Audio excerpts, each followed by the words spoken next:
Karibu tena katika kurasa za moyo. Rafiki yetu mpendwa wetu na mpiganaji mwenzetu Moyo ametukaribisha tena katika kurasa za moyo, na kichwa cha somo kinafahamika kama faida za makovu ya moyo.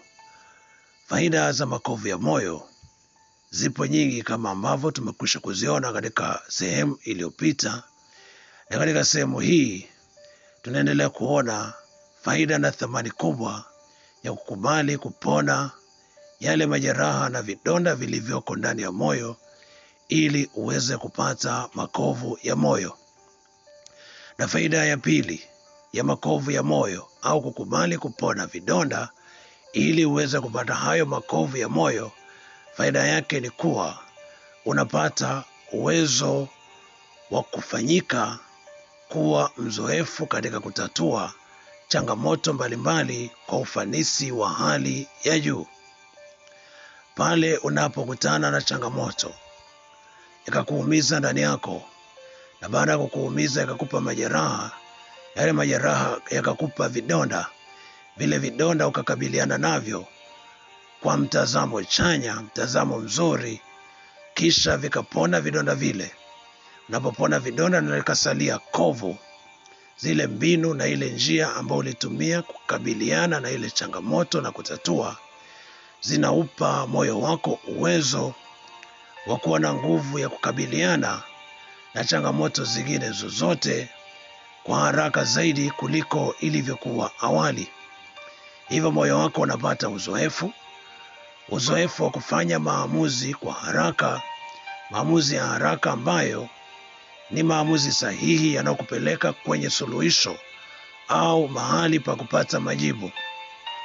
Tofauti na mtu aliye na majeraha ya moyo, kwani mtu aliye na majeraha ya moyo ndani yake, pale anapokutana na changamoto nyingine, jambo ambalo ulifanya ni kuikuza changamoto hiyo kuwa ni tatizo kubwa zaidi, ili kila mmoja aamini ya kuwa ana uhalali wa kushindwa mbele ya changamoto hiyo, kwani ilikuwa ni kubwa sana kwake. Hivyo ni halali yake kushindwa mbele ya ile changamoto iliyomkabili. Hivyo ukiwa na majeraha ya moyo, hauwezi kuwa na mtazamo wa kutatua matatizo pale ambapo unakumbana nayo. Hauwezi kuwa na mtazamo wa kuleta suluhisho katika matatizo, na badala yake ni kuleta uzoefu au mazoea ya namna gani ambavyo unafahamu changamoto hiyo kwa undani, na jinsi gani changamoto hivyo ilivyo mbaya kwako wewe, na ni namna gani ilivyo kubwa kukushinda, na unahalalisha kushindwa mbele ya hiyo changamoto ambayo umekabiliana nayo.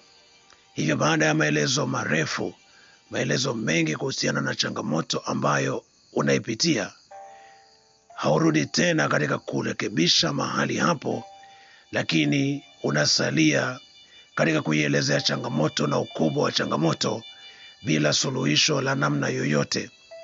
Hiyo ni dalili ya kuwa unayo majeraha ya moyo ndani mwako, hayajapona na haujapata makovu ya moyo. Unapokuwa na makovu ya moyo, moyo wako unakuwa umefundishwa kuwa na uzoefu mkubwa kuleta suluhisho na kuleta majibu mahali penye changamoto, kuleta suluhisho la haraka pindi zinapotokea changamoto. Hivyo unakuwa na uzoefu wa kuleta suluhu katika kila changamoto inayotokea katika maisha yako.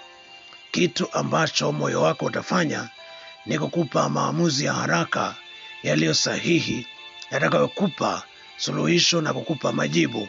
Hiyo ndiyo faida ya makovu yanayopatikana ndani ya moyo, tofauti na majeraha, kwani majeraha ya moyo yanakufanya uongeze ukubwa wa changamoto na maelezo ya changamoto, na kuonesha jinsi ambavyo unaweza kuielewa changamoto kwa undani, lakini bila kupata suluhu ya aina yoyote.